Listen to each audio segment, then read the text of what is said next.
Imagine logging into your bank account exactly 7 days before moving into your dream college, only to discover that your parents secretly drained your entire $80,000 inheritance just to pay off your deadbeat older brother's debts. When I confronted them, they looked me dead in the eye and told me that family makes sacrifices and that I was being selfish. I didn't scream. I just packed my bags, walked out the door, and disappeared from their lives. They thought I was just a helpless 18-year-old kid who would eventually crawl back. They didn't know that 10 years later, I would become a ruthless private lender. And when they unknowingly came to my firm begging for a financial bailout to save their home, I didn't turn them away. I smiled, handed them the money, trapped them in an ironclad contract, and legally foreclosed on absolutely everything they owned. My name is Elias, and this is the story of how I made my toxic family pay back every single stolen penny, with interest. There is a unique kind of pain that comes from being the forgotten child in a family that entirely worships a golden sun. It is a slow, suffocating realization that your achievements will never be celebrated, your struggles will never be acknowledged, and your resources will always be considered communal property to fix your siblings' mistakes. I am 32 years old now, but to understand the absolute financial annihilation I unleashed upon my own family, we have to go back 14 years. I was 18 years old, standing in the cramped kitchen of my parents' middle-class home, holding an acceptance letter to one of the most prestigious architectural engineering programs in the country. It was a moment that should have been met with tears of joy, pride, and celebration. Instead, the house was dead silent, save for the explosive sounds of my older brother, Julian, playing video games in the living room at 2 in the afternoon. Julian was 22, perpetually unemployed, and the undisputed center of my parents' universe. Julian was the golden child. If Julian scraped his knee, my mother would treat it like a top-tier medical emergency.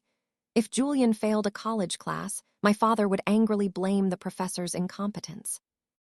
Julian had already dropped out of 2 different community colleges, totaled 3 separate cars that my parents had financed for him, and was currently drowning in massive credit card debt because he refused to work anything less than a management position. I, on the other hand, was the ghost of the family. I learned very early on that if I wanted anything in life, I had to bleed for it myself. But I had one major lifeline. When I was 10 years old, my paternal grandmother passed away. She was the only person in our entire bloodline who saw the toxic dynamic for exactly what it was. In her will, she left a specific trust fund of $80,000 explicitly and exclusively designated for my college education. Because I was a minor at the time, my parents were legally appointed as the financial custodians of the account. The legal rules were supposed to be incredibly simple. The money was to sit in a high-yield savings account until my 18th birthday, at which point it would be unlocked strictly to pay for my university tuition. For 8 years, I checked the paper statements that arrived in the mail. I watched the compound interest grow. That $80,000 wasn't just money to me. It was my guaranteed ticket out of that suffocating, toxic house. It was my absolute freedom. It was the only tangible proof that someone in my family had actually cared about my future. The week before my freshman semester was scheduled to begin, I needed to submit my first tuition payment. The university required an immediate wire transfer for the first $20,000 to cover the fall semester, campus housing, and meal plans. I sat at our dining room table, opened my cheap, second-hand laptop, and logged into the bank's online portal using the credentials my father had finally handed over to me that morning.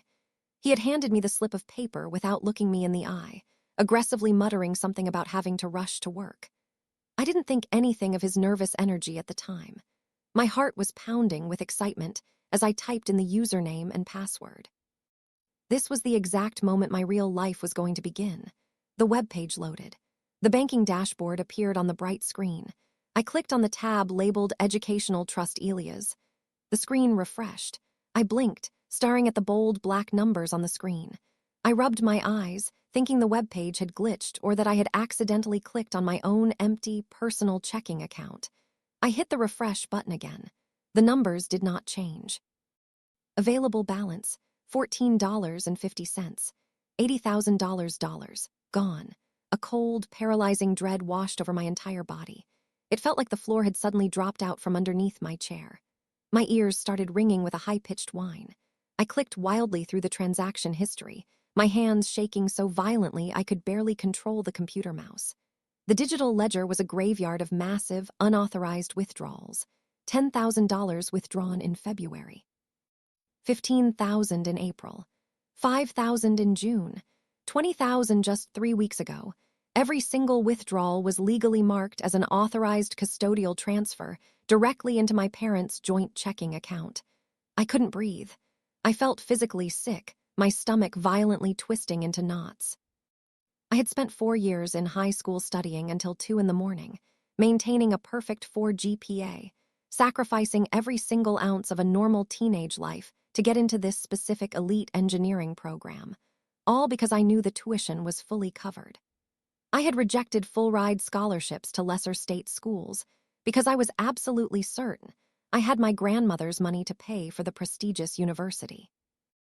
And now, exactly 7 days before the semester started, I was financially ruined. I stood up so fast that my wooden chair tipped over and crashed onto the hardwood floor. Julian shouted from the living room, cursing at me for making noise and ruining his online match. I didn't even look at him. I grabbed the printed bank statements from the printer, my vision literally swimming with pure, unadulterated rage, and walked out the front door. I sat on the porch. I waited for 4 hours. I didn't move. I didn't blink. I just stared at the concrete driveway, waiting for my parents' cars to pull in. I was about to demand an explanation, completely unaware that the truth was going to be infinitely more disgusting than the theft itself. At exactly 6:15 p.m., my father's mid-size sedan pulled into the concrete driveway. My mother was in the passenger seat. They got out of the car, chatting casually about what they were going to have for dinner, completely oblivious to the fact that I was sitting on the porch stairs like an executioner waiting for the condemned. I stood up as they approached the walkway. I didn't say a word. I just held out the printed stack of bank statements. My father stopped. His casual smile instantly vanished, replaced by a defensive, hardened glare. He recognized the bank logo on the top of the pages. He knew exactly what I was holding. My mother's eyes darted between the papers and my face, and she immediately put on her manufactured, victimized expression. "Elias, honey, let's go inside and talk about this," my mother said, reaching out to touch my arm. I stepped back, avoiding her touch as if she were made of acid. "Where is it?" I asked. My voice wasn't a scream. It was a terrifyingly calm, dead whisper. "Where is my $80,000? My father sighed heavily, running a hand over his face, acting as if I was the one being unreasonable and inconveniencing him after a long day of work. "We had an emergency, Elias," my father said, walking past me and unlocking the front door. "We had to make an executive family decision. We are your legal custodians, and we did what we had to do to protect this family. Come inside." I followed them into the living room. Julian was still on the couch, the glowing screen of his television illuminating his face as he aggressively mashed the buttons on his controller. He briefly glanced at us, rolled his eyes at the tension in the room, and put his gaming headset back on. "Protect this family from what?" I demanded, standing in the center of the room. The money was in an ironclad educational trust. It was meant for my tuition next week. You made 20 separate withdrawals over 8 months. What kind of emergency costs $80,000 in cash? My mother sat down on the edge of the sofa, wringing her hands together. "Julian made a mistake, Elias," she whispered, her voice trembling with that toxic, protective maternal instinct she reserved exclusively for him. "He got involved with some bad people online. He owed $50,000 to some very dangerous, unregulated creditors. They were threatening to take him to court, Elias. They were going to press federal fraud charges. He could have gone to jail. We couldn't let your brother go to prison." I stared at her, the reality of the situation slowly crashing down on me like an avalanche of ice. "So you stole my college fund," I stated, the words tasting like ash in my mouth, "to pay off Julian's gambling debts." "It wasn't stealing," my father snapped, his voice echoing through the living room. "It is family money. We are a family. When one person is drowning, everyone pitches in to pull them up. Julian was in a crisis. You are an 18-year-old kid. You don't understand how the real world works." "I understand that my tuition is due in 7 days," I replied, my hands curling into fists so tight my fingernails dug into my palms. I understand that I rejected 3 full-ride scholarships to state schools because I thought I had the money to attend my dream program. The program I studied 4 years to get into. That $50,000 covers his debt. Where is the other $30,000? The room went dead silent. Even the sound effects from Julian's video game seemed to fade into the background. My mother looked down at the carpet. My father crossed his arms, his jaw clenched tight. "Where's the rest of the money?" I asked again, my voice dropping an octave. Julian finally paused his game. He took off his headset, turned around on the couch, and looked at me with a sickeningly arrogant smirk. "They bought me a car, bro," Julian said casually, as if he were discussing the weather. I needed a reliable vehicle to get to my new job interviews. You can't expect me to take the bus like a loser. Dad bought me that slightly used BMW in the garage. Cash. I felt my heart physically stop beating for a fraction of a second. I looked at my father. He didn't even have the decency to look ashamed. He looked defiant. They had taken the last $30,000 of my dead grandmother's money, the money meant to build my entire future, and used it to buy a luxury car for a 22-year-old unemployed gambling addict. "You bought him a BMW," I whispered. "Elias, listen to me," my mother pleaded, standing up and taking a step toward me. "You are so smart. You have always been the smart one. You have a perfect GPA. You can just go down to the financial aid office and take out some student loans. People do it every single day. You will figure it out because you always figure it out. Julian isn't like you. Julian is sensitive.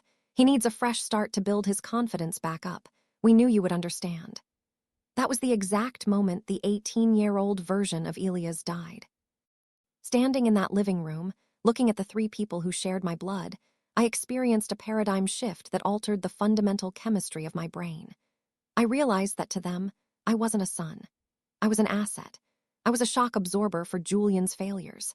My intelligence and my independence weren't things they were proud of. They were just convenient excuses for them to completely abandon me.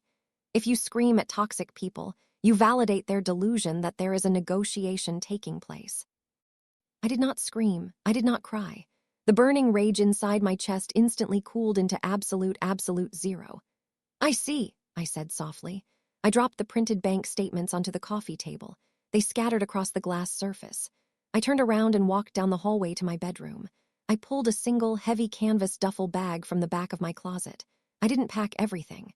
I packed my laptop, my essential clothes, my high school diploma, and my birth certificate. I zipped the bag shut, swung it over my shoulder, and walked back out into the living room. My parents were standing exactly where I had left them. "Elias, what are you doing?" my father demanded, stepping into the hallway to block my path. "Where do you think you're going?" "I am leaving," I said, looking directly into his eyes with a gaze so empty it actually made him take a half step back. "Don't be melodramatic," my mother scoffed, crossing her arms. "You don't have a car, you don't have any money. You are throwing a tantrum. Go to your room, calm down, and tomorrow we will go to the bank and co-sign a student loan for you." "You will never co-sign anything for me," I replied, stepping around my father and walking toward the front door. "Because from this exact second forward, you do not have a second son. You have Julian. He is your legacy. I hope he is worth what you paid for him." I opened the front door, walked out into the cool evening air, and pulled the door shut behind me. I didn't look back. I walked 3 miles to the nearest bus station with $40 in my wallet and my entire life packed into a single bag. The next 10 years of my life were a brutal, agonizing trial by fire. I slept on the floors of cheap apartments. I worked night shifts at a warehouse while taking maximum credits at a cheap community college, eventually clawing my way into a finance degree at a state university. I lived off ramen noodles and black coffee. Every time I felt exhausted, every time I wanted to quit, I thought about Julian sitting on that couch, smiling about his new BMW. That memory became my fuel. It became an obsession. I didn't just want to survive. I wanted to become a financial leviathan. I wanted to build an empire of wealth so massive, so untouchable, that one day I would hold the power of life and death over the very people who threw me to the wolves. And 10 years later, fate handed me the exact opportunity I had been starving for. 10 years is a massive amount of time when you spend every single day plotting your ascent to the top of the food chain. I didn't just survive. I conquered. I graduated at the top of my class with a degree in high-stakes corporate finance, completely self-funded through grueling labor and sheer, relentless willpower. By the time I was 28, I had made my first million. By 32, I was the founder and CEO of Aegis Capital Group, an elite, highly aggressive private lending firm. We didn't deal with standard mortgages or friendly personal loans. We were a hard money lender. We provided massive, high-interest bridge loans to desperate clients who had been rejected by every traditional bank in the city. And we always, without exception, demanded physical real estate as absolute collateral. If you paid us back, you survived.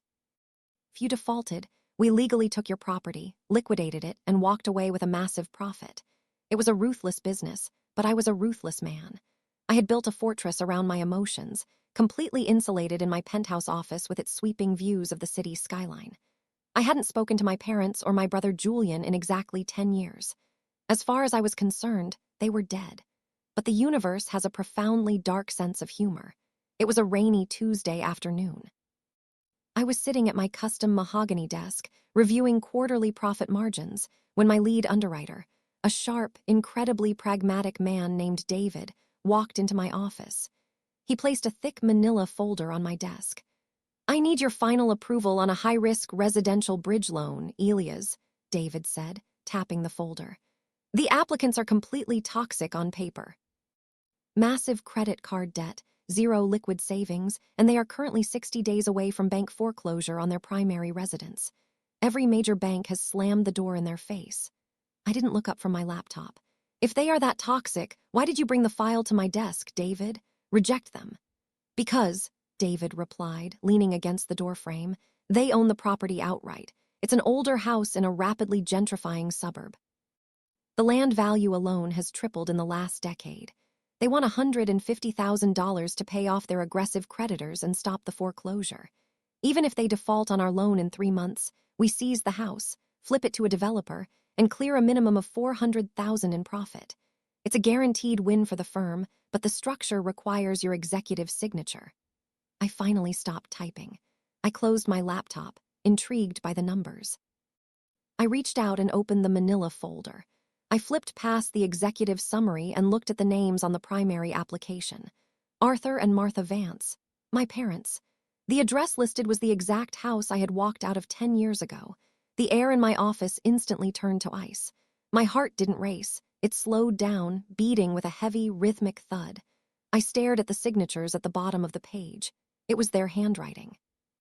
The arrogant man who told me I was just a shock absorber for my brother, and the woman who told me to go take out student loans, were now officially begging my company for a financial lifeline. "Elias," David asked, noticing my sudden silence, "is there a problem with the file?"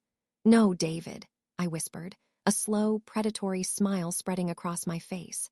"There is no problem at all. Leave the file with me. I want to do a deep forensic audit on their financial history before I approve the funds." David nodded and left the office, closing the heavy glass door behind him. For the next 3 hours, I locked my door, poured myself a glass of expensive scotch, and dug into my parents' financial ruin. It was a masterpiece of absolute, catastrophic stupidity. Julian had completely bled them dry. The financial records painted a crystal-clear picture of the last decade. Julian had totaled the BMW within a year. He had started a series of entrepreneurial businesses that all failed spectacularly, and my parents had taken out multiple home equity loans to fund his delusions. They had drained their retirement accounts to keep Julian out of jail for passing bad checks. Julian was now 32, still living in his childhood bedroom, completely unemployed, while my parents, who were supposed to be retiring, were drowning in a sea of toxic debt. They were desperate. They were terrified. They had nowhere else to turn but Aegis Capital Group. They had no idea that I was the CEO.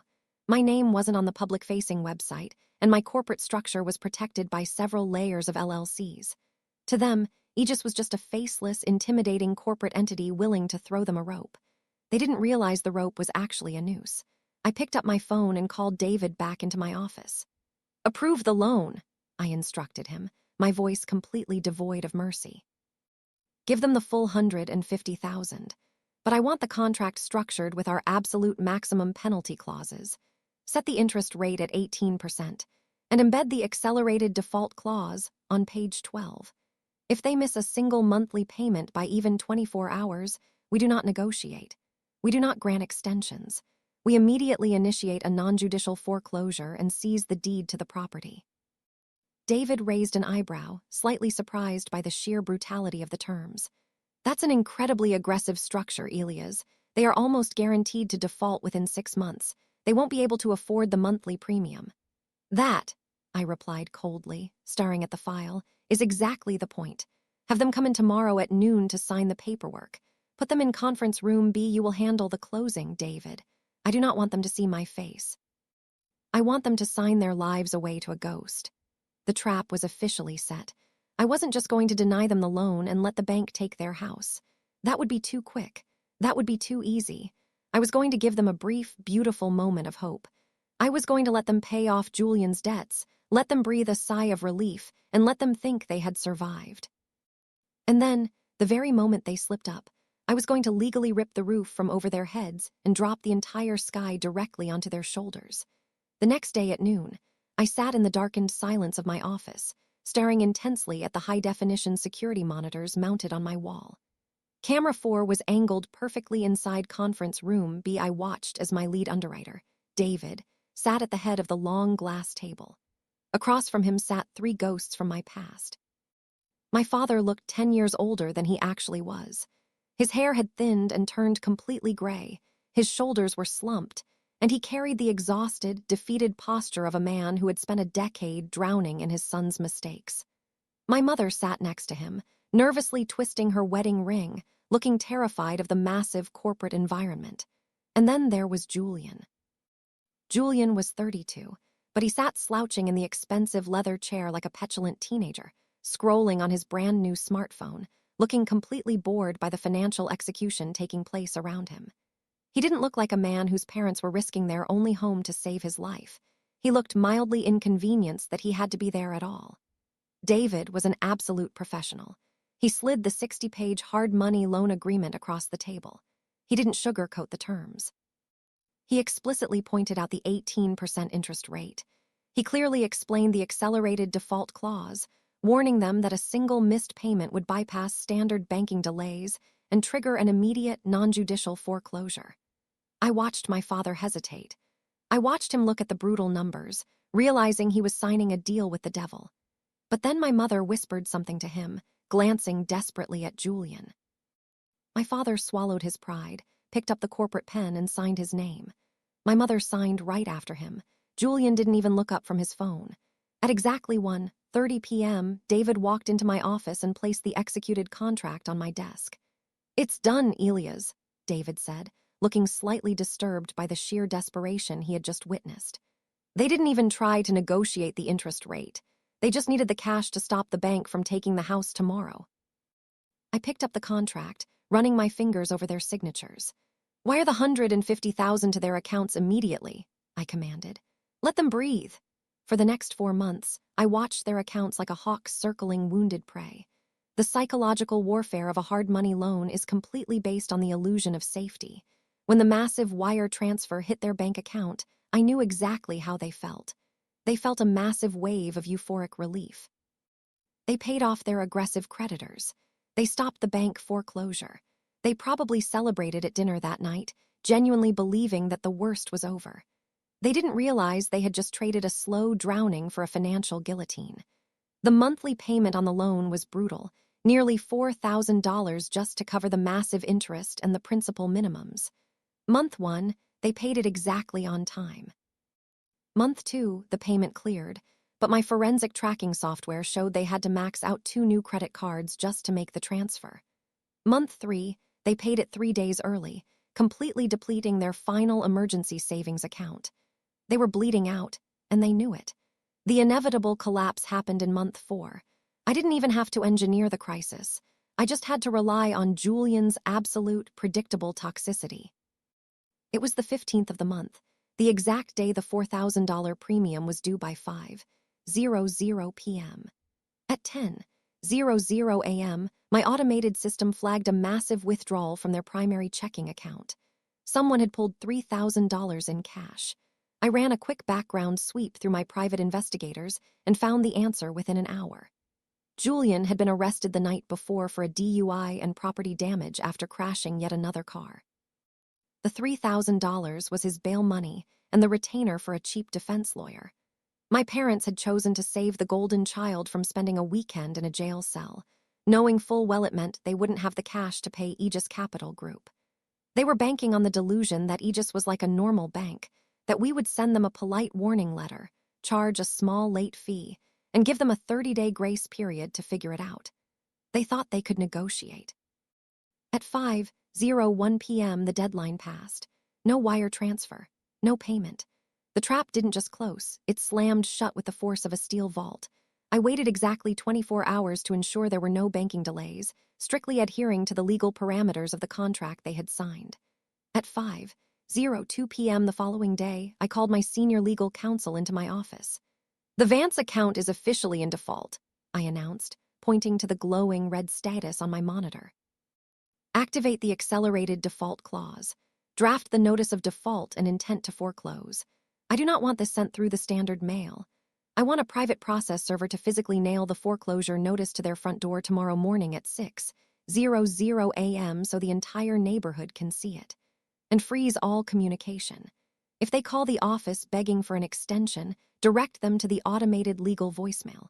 We are taking the house." The lawyer nodded, accustomed to my ruthless methods. "It will be on their door before sunrise, Elias." I stood up and walked over to the floor-to-ceiling window of my penthouse office, looking out over the city as the sun began to set. My parents had stolen $80,000 to buy Julian a car, completely destroying my future in the process. Tomorrow morning, they were going to wake up and realize that the exact same toxic sun had just cost them the roof over their heads. The chess match was over. It was time to clear the board. There is a specific sound that absolute financial ruin makes. It isn't a loud explosion or a dramatic screaming match. It is the sharp, authoritative thud of a steel hammer driving a nail into wood at 6 in the morning. At precisely 6:00 a.m. the day after the default, while the neighborhood was still entirely quiet and covered in a thick layer of morning frost, my private process server walked up the concrete driveway of my parents' house. He didn't knock politely.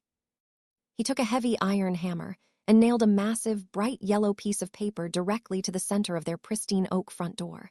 The document was a notice of default and intent to foreclose. In my office, I listened to the audio recording the server had captured. I heard the hammer strikes. A few minutes later, I heard the sound of the front door unlocking. I heard my father's voice, groggy and confused, reading the bold black letters printed on the yellow paper. And then, I heard the exact moment his heart stopped. "Martha!" my father yelled, his voice instantly cracking with absolute raw terror. "Martha, get down here right now." The psychological warfare of the accelerated default clause is designed to completely paralyze the debtor. Normal banks send polite letters that take weeks to process, giving the debtor a false sense of security that they have time to hire a lawyer or stall the proceedings. Hard money lenders do not stall. The yellow paper on their door explicitly stated that because they had violated the zero-tolerance payment clause, the full $150,000 principal, plus $30,000 in penalty fees, was immediately due in full within 48 hours. If the cash was not wired by the deadline, the local sheriff would physically evict them, and the deed would automatically transfer to Aegis Capital Group. By 8:00 a.m., my corporate phone lines were under a complete siege. My mother called the main office line 14 times in the span of 30 minutes. My father called 9 times. They were desperate, hysterical, begging the receptionists to let them speak to an underwriter, a manager, anyone who could stop the clock. I sat in my penthouse office, drinking a cup of black coffee, watching the incoming call logs light up my monitor. I had explicitly instructed my entire staff to route all calls from the Vance family directly to the automated legal voicemail. They didn't get a human being. They didn't get sympathy. They got a cold, robotic voice reciting the legal statutes of their non-judicial foreclosure. At 10:00 a.m., my private investigator sent me a live feed from a drone he had parked a few blocks away from their house. My father was packing frantically in the front yard, still in his bathrobe, screaming into his cell phone. My mother was sitting on the porch steps, holding her head in her hands, crying hysterically. And Julian was nowhere to be seen. I later found out through my investigator that Julian had slept through the entire morning, completely hungover from his DUI arrest the night before. When my mother finally woke him up to tell him they were losing the house, his only response was to complain that the stress was ruining his recovery process and that they needed to figure it out without bothering him. They had literally sacrificed their entire lives for him, and he didn't even have the decency to pretend to care. By noon, the panic had entirely consumed them. They had called every cheap lawyer in the city, only to be told that the contract they signed was bulletproof, and that fighting a hard money lender in court would cost tens of thousands of dollars they didn't have in retainer fees alone. They were completely cornered. That was the moment I decided to pull the final string. I picked up my desk phone and called my senior legal counsel. "Call them," I instructed. "Tell them the CEO of Aegis Capital Group has reviewed their file. Tell them I am willing to grant them a single 10-minute in-person meeting at 4:00 p.m. today to discuss a potential surrender settlement. Make it sound like I might be willing to show mercy. I want them in my office." Exactly at 3:45 p.m., the heavy glass doors of the Aegis Capital Group headquarters slid open. I watched on the lobby cameras as my parents walked into the massive, marble-floored reception area. They looked incredibly small, completely intimidated by the sheer scale of the wealth surrounding them. They were wearing their Sunday best, my father in a faded suit that was 10 years out of style, and my mother in a conservative dress, desperately trying to look respectable. They were escorted to the private executive elevator by two of my security personnel. They didn't speak a word during the ride up to the penthouse level. When the elevator doors opened, my lead underwriter, David, was waiting for them. He led them down the long, mahogany-paneled hallway, stopping in front of the massive double doors of my private corner office. "The CEO will see you now," David said coldly, opening the doors and stepping aside. My parents walked into the office. The room was deliberately designed to be overwhelming. The floor-to-ceiling windows offered a dizzying, godlike view of the entire city. The furniture was custom Italian leather and dark oak. I was sitting in my high-backed executive chair, facing the windows, my back completely turned to them. I heard the double doors close with a heavy, final click, locking them inside. "Mr. CEO," my father began, his voice trembling, stripped of every single ounce of the arrogance he used to carry. "Thank you so much for seeing us. We know we missed the deadline, but we had a family medical emergency. We just need a 30-day extension.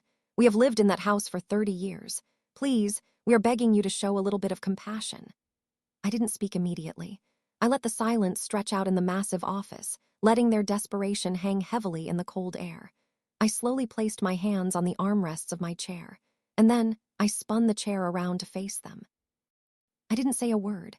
I just sat perfectly still, wearing a $5,000 tailored suit, looking directly into the terrified eyes of the people who had thrown me away. The physical reaction was instantaneous. My father stopped breathing. His jaw went completely slack, his eyes widening to a point where I thought they might actually burst. My mother let out a sharp, breathless gasp, her hands flying up to cover her mouth. They looked at the CEO placard on the massive mahogany desk. Then they looked back at my face. The ghost they had created 10 years ago had just manifested as their absolute destruction. "Hello, Mom," I said, my voice perfectly flat, colder than the glass window behind me. "Hello, Dad. Welcome to Aegis." For 10 entire seconds, the massive corner office was completely devoid of sound. The silence was so absolute, so suffocating, that I could actually hear the faint, rapid ticking of the antique grandfather clock standing in the corner. My mother stared at me, her face pale and completely drained of blood, as if she were looking at a ghost that had just crawled out of a grave. My father's reaction, however, was a fascinating study in human delusion. The initial shock slowly wore off, and an incredibly twisted, sickeningly hopeful smile began to form on his face. In his deeply arrogant mind, the fact that his estranged son was the CEO of the company holding his mortgage wasn't a death sentence. It was a miraculous rescue. He actually believed that the rules of the corporate world would simply bend to accommodate his toxic definition of family. "Elias," my father breathed out, taking a step toward my desk, a nervous laugh escaping his throat. "My God, Elias, it's you. Look at you. Look at this office. I can't believe it. You own Aegis. This entire time we were dealing with your company." He looked back at my mother, who was still too paralyzed to speak. "Martha, it's Elias. We're saved. He's going to fix this." "Fix this," I repeated, my voice barely above a whisper, yet it cut through the room like a surgical scalpel. I didn't stand up. I didn't smile. I just looked at him with the cold, dead eyes of a predator watching its prey stumble blindly into a steel trap. Yes, Elias, my father continued, his confidence returning, his voice taking on that familiar authoritative tone he used to use when ordering me around the house. We missed the payment, but obviously, since it's your firm, we can just void the foreclosure notice.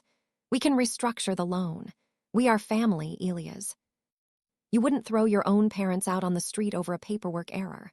I slowly reached across my desk, picked up the thick manila folder containing their loan documents, and dropped it onto the glass surface. The heavy thud made both of them flinch. It wasn't a paperwork error, Arthur, I said, intentionally using his first name to entirely strip away his paternal authority. You didn't miss the payment because you forgot. You missed the payment because your 32-year-old parasite of a son was arrested for a DUI 3 days ago, and you drained $3,000 from your checking account to pay his bail. You chose to save Julian from spending a weekend in a county jail cell, knowing full well it would default your mortgage. My mother finally gasped, her eyes widening in absolute horror. How? How do you know that? She stammered, her voice shaking violently. Because I am not a charity, Martha, I replied, leaning forward, resting my elbows on the desk. I am a hard money lender. I ordered a complete forensic audit on your finances the moment your application hit my underwriter's desk. I know about the 3 home equity loans you took out to fund Julian's failed businesses. I know you emptied your retirement accounts to keep him out of prison for fraud. I know that you are completely, utterly bankrupt in every conceivable way. Elias, please. My mother started to cry, stepping forward and gripping the edge of my desk, her tears falling onto the polished mahogany. We were desperate. We had nowhere else to turn. We didn't know it was your company. If you knew it was us, why did you approve the loan? Why did you give us the money if you knew we couldn't pay it back? Because of the math, I stated simply, leaning back in my chair and steepling my fingers. 10 years ago, you stole exactly $80,000 from my educational trust to buy Julian a BMW. You told me it was a family sacrifice. I spent the last 10 years working night shifts, sleeping on floors, and building this empire from absolute scratch, while you continue to feed every penny you had to a son who despises you. I stood up slowly, towering over them, the absolute power dynamic shifting entirely in my favor. When David put your file on my desk, I realized that karma is a very slow process, but compound interest is a mathematical certainty. You stole $80,000 from me.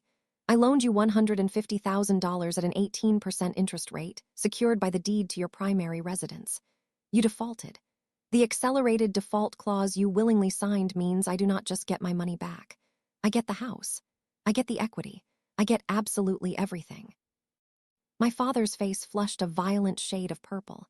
The illusion of safety shattered, leaving nothing but pure, unadulterated rage. You set us up, he screamed, slamming his fist on my desk. You deliberately gave us a predatory loan just to steal our house. You are a monster, Elias. We are your parents. We raised you. We put a roof over your head for 18 years, and this is how you repay us. I will take you to court. I will tell the judge you engineered this entirely out of malice. I will have your corporate license revoked. I didn't flinch. I just smiled. It was a cold, terrifying smile that completely silenced his screaming. I highly encourage you to take me to court, Arthur, I said smoothly, walking around my desk and standing directly in front of him. Because if you do, my lawyers will enter your forensic financial history into the public record. They will expose the fact that you committed fiduciary fraud 10 years ago by draining a custodial trust fund. The statute of limitations on grand larceny hasn't expired yet in this state. You try to fight this foreclosure, and I promise you, I will not just take your house. I will have you criminally indicted, and you will spend your retirement in a federal penitentiary. My father stopped breathing. His fists unclenched. The fight completely drained out of his body, replaced by the crushing, suffocating realization that he had walked into a slaughterhouse of his own making. He looked at my mother, who was sobbing uncontrollably into her hands. So, here is your one and only option, I said, walking back to my desk and pulling out a single sheet of paper. This is a deed in lieu of foreclosure, a surrender settlement. If you sign this paper right now, you legally transfer the absolute ownership of the property to Aegis Capital Group. In exchange, I will forgive the remaining deficiency balance, and I will not pursue criminal charges against you for the $80,000 you stole from me a decade ago. I picked up a heavy gold pen and held it out to him. You have exactly 60 seconds to decide if you want to be homeless, or if you want to be homeless and in prison. The clock starts now. 50 seconds, I announced, the ticking of the antique grandfather clock suddenly sounding like a sledgehammer striking an anvil. My father stared at the heavy gold pen in my outstretched hand. His chest was heaving. The sheer, terrifying weight of the ultimatum was crushing him into the floorboards of reality. He was a proud, arrogant man who had spent his entire life controlling the narrative, always deflecting blame, always ensuring that someone else paid the price for his family's mistakes. But in my office, there was no one left to blame. There was no safety net. There was only a piece of paper that represented absolute financial execution. 40 seconds, I said, my voice completely devoid of inflection. Arthur, please, my mother shrieked, grabbing his arm, her manicured nails digging into his cheap suit jacket. Sign it. He'll send you to prison. Sign the paper. My father looked at her, his eyes hollow, stripped of every illusion of control he had ever possessed. He slowly reached out and took the gold pen from my hand. His fingers were shaking so violently that he actually dropped it onto the glass desk. He fumbled, picked it up again, and pressed the nib to the bottom of the surrender settlement. The sound of the pen scratching across the paper was the loudest sound I had heard in 10 years. It was the sound of my $80,000 finally being repaid, with a decade's worth of compound interest. He finished his signature and slid the paper toward my mother. She didn't hesitate. She signed her name through blinding tears, completely surrendering the deed to the only home they had ever owned. I picked up the document, blew lightly on the ink to dry it, and handed it to my underwriter, David, who had been standing silently by the door. File this with the county clerk immediately, I instructed David. The property now belongs to Aegis Capital Group. I turned back to the two ghosts sitting across from me. The transaction is complete. You are no longer the legal owners of the property. Under standard foreclosure procedures, occupants are granted 30 days to vacate the premises. My mother let out a small, pathetic sigh of relief, thinking they at least had a month to pack up 30 years of memories and figure out a survival plan. However, I continued, cutting off her relief instantly, because you signed a deed in lieu of foreclosure to avoid criminal charges, you waived your right to the standard eviction timeline. You have exactly 72 hours to remove your personal belongings from my property. If you or Julian are found on the premises after 5:00 p.m. on Friday, you will be arrested for criminal trespassing. 72 hours, my father choked out, his voice cracking with panic. Elias, that's impossible. We have 30 years of furniture in that house. We have nowhere to go. We can't find an apartment and pack an entire house in 3 days. You should have thought about the logistics of moving before you bylaid Julian out of jail, I replied coldly, walking back to my chair and sitting down. Rent a truck. Call a storage unit. I genuinely do not care how you manage it. Take your clothes, your cheap furniture, and your golden child and get out of my house. This meeting is over. They didn't argue. They didn't scream. The psychological dominance was so absolute that they simply stood up, completely broken, and walked out of my office. I watched them on the security cameras as they took the elevator down to the lobby and stumbled out into the street, looking like two refugees in a city they used to own. Fast forward exactly 72 hours. It was Friday afternoon, 3:00 p.m. I drove my tinted, custom black SUV into my old neighborhood and parked down the street from the house. I didn't get out. I just sat in the driver's seat, watching the chaos unfold. A cheap, battered moving truck was parked in the driveway. My father, sweating profusely and looking dangerously exhausted, was dragging a stained mattress down the front steps. My mother was carrying cardboard boxes, her face red and swollen from 3 continuous days of crying. And then the front door violently swung open. Julian stormed out onto the porch. He wasn't carrying boxes. He was carrying his high-end gaming console and a custom monitor, screaming at the top of his lungs. What do you mean there's no room in the truck? Julian roared, his face contorted with pure, toxic entitlement. This is a $2,000 setup. I'm not leaving it behind. Take the dining room table out and make room for my stuff. Julian, please, my father begged, dropping the mattress onto the driveway and clutching his chest, completely out of breath. We have to sell the dining table to pay for the motel room next week. We have absolutely no money left.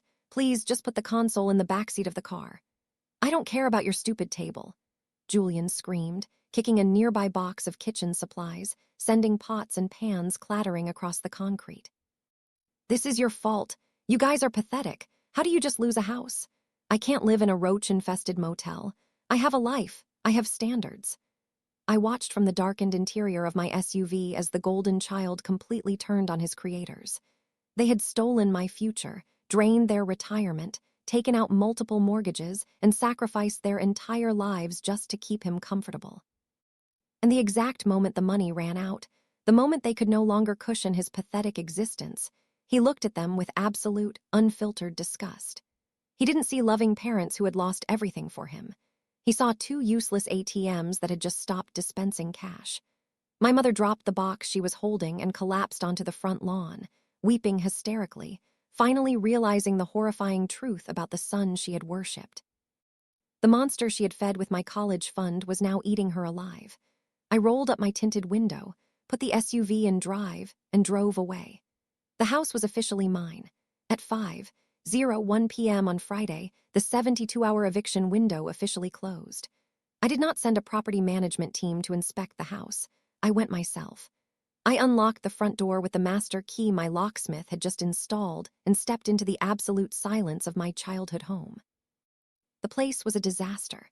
There were scuff marks on the walls from moving heavy furniture, piles of trash abandoned in the corners, and the lingering, stale smell of desperation. I walked through the living room where my father had once justified stealing my future.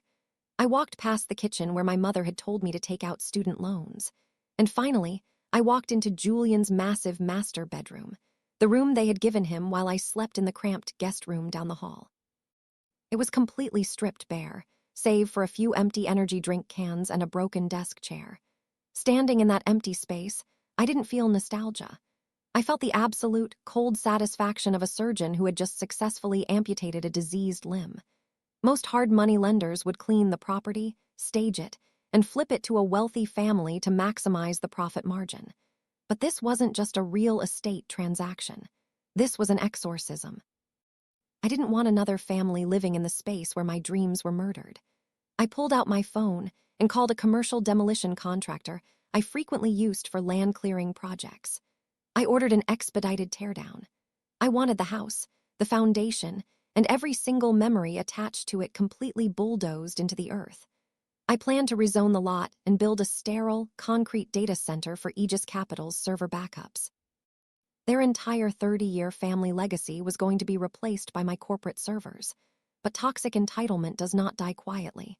It thrashes, it screams, and it demands to be fed, even when the bowl is completely empty. Exactly 1 week after the eviction, my office intercom buzzed. It was my head of security from the lobby downstairs. "Mr. Vance," the security chief's voice crackled through the speaker, sounding highly agitated. "There is a man down here causing a massive disturbance. He claims to be your brother. He's demanding to be let upstairs, and he's threatening to call the press if we don't grant him access." I smiled, leaning back in my leather chair. Julian. The golden child was finally forced to fight his own battles because his parents were too broken to do it for him.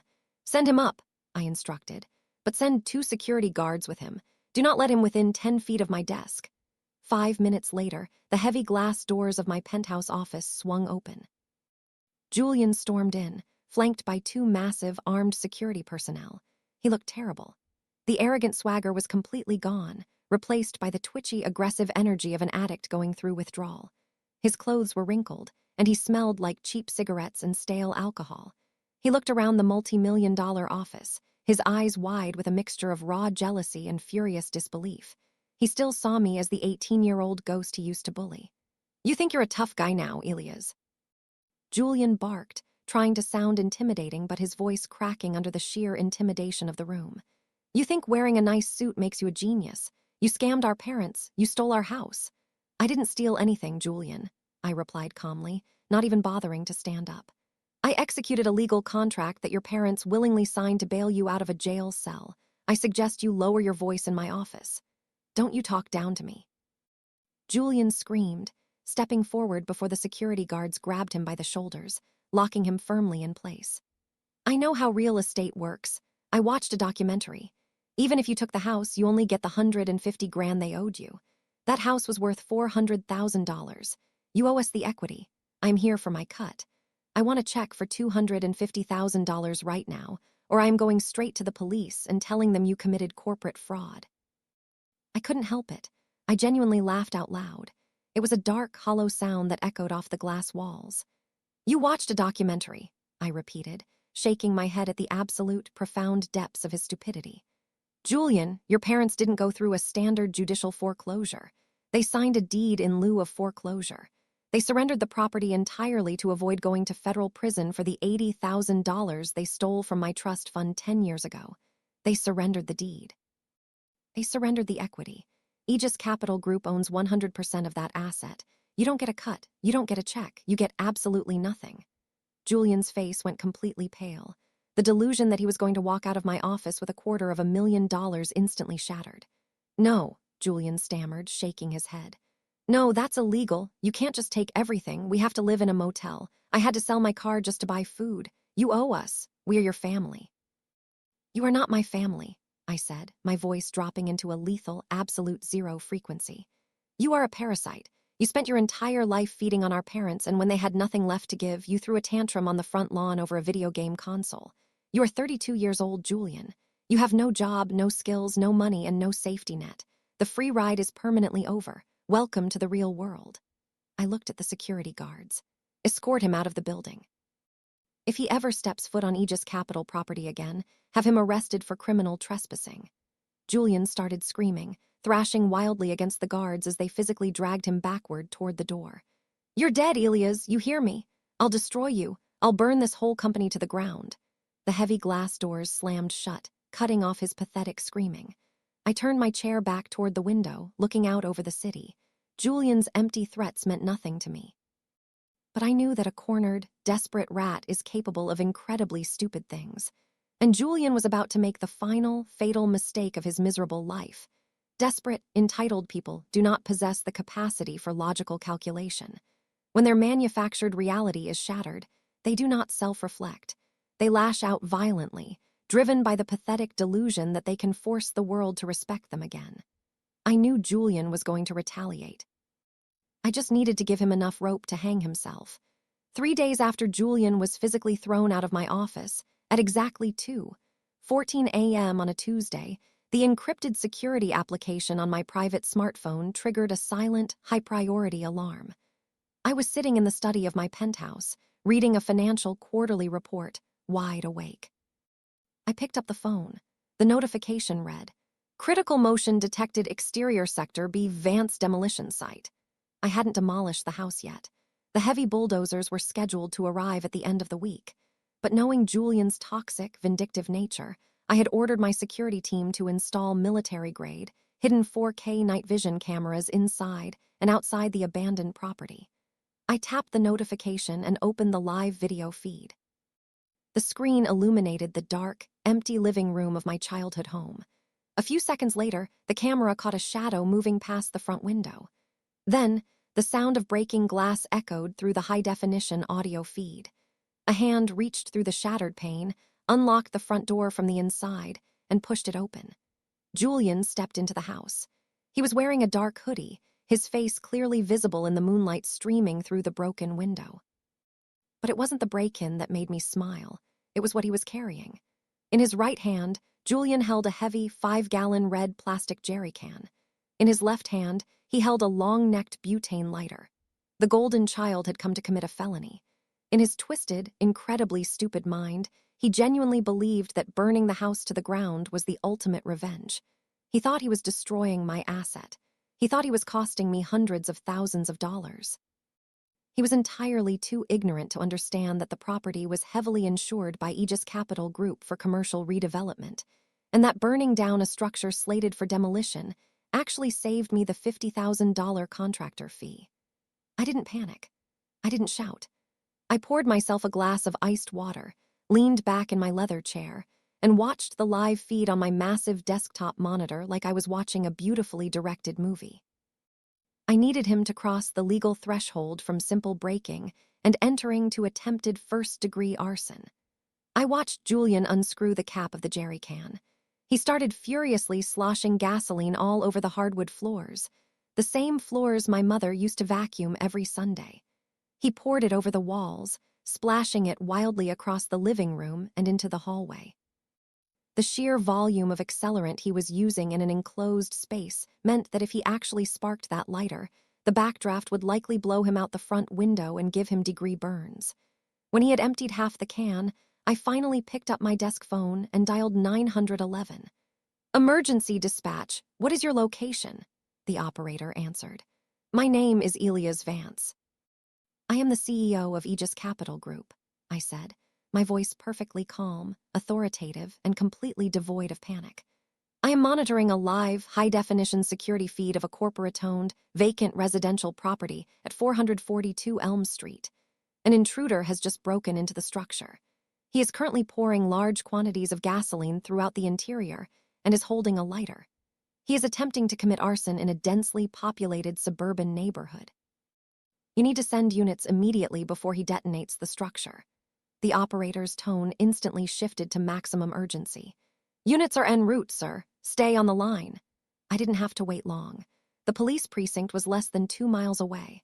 On the camera feed, Julian dropped the empty plastic jerry can. He stood in the center of the gasoline-soaked living room, breathing heavily, looking around with a sick, victorious smile on his face. He raised the butane lighter. His thumb rested on the ignition trigger, but before he could press it, the entire living room was suddenly bathed in violent, flashing red and blue lights piercing through the front windows. Julian froze. The victorious smile instantly melted off his face, replaced by absolute paralyzing terror. He dropped the lighter. It clattered harmlessly against the dry patch of floor near his feet. "Police! Drop to the ground! Put your hands behind your head right now!" A voice roared through a megaphone outside. Julian didn't run. He couldn't. He was surrounded. He slowly sank to his knees in the puddle of gasoline he had just poured, raising his shaking hands into the air. 2 heavily armed police officers kicked the front door wide open, their flashlights blinding the camera feed.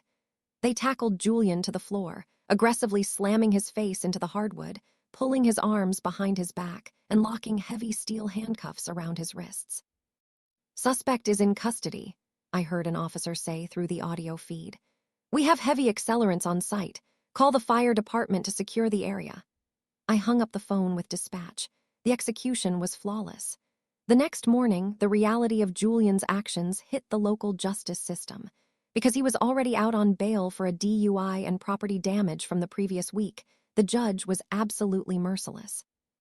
Julian was charged with breaking and entering malicious destruction of corporate property and attempted first-degree felony arson.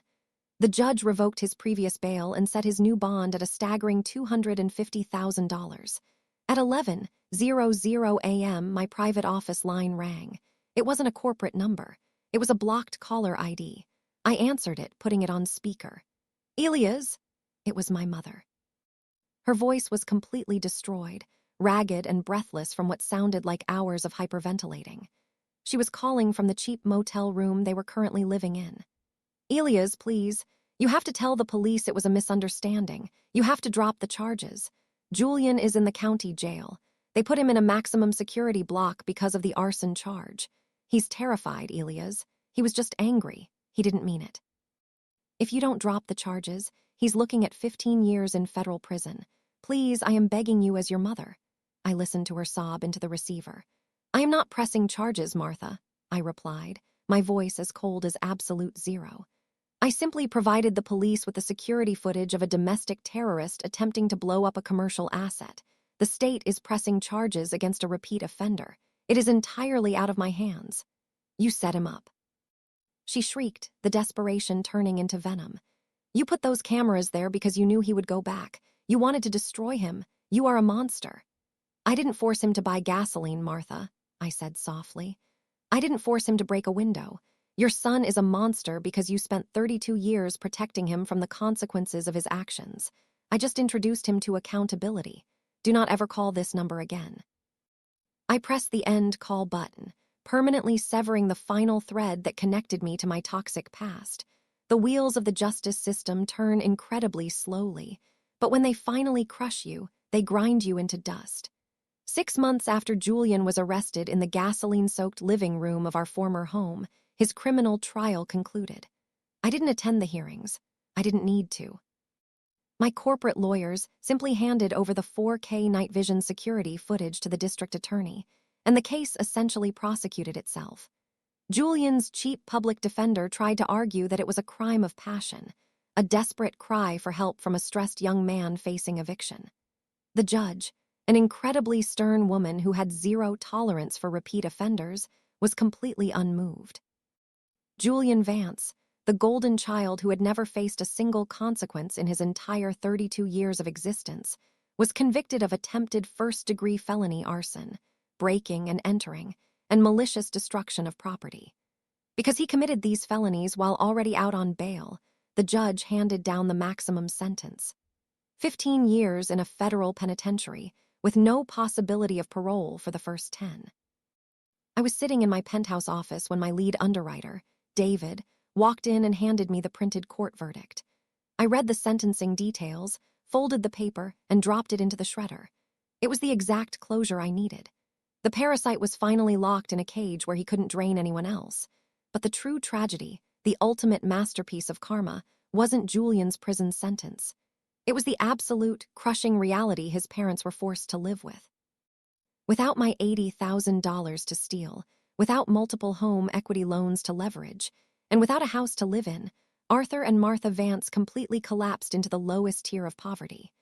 I had a private investigator run a final, courtesy check on them a year later, just to close the file. The report was beautifully bleak. They were living in a dilapidated, single-wide trailer in a park on the extreme outskirts of the city. To pay the lot rent and afford the expensive commissary funds, Julian constantly begged from prison. My father, a man who used to mock my work ethic, was forced to take a minimum-wage job as a night shift janitor at a local grocery store.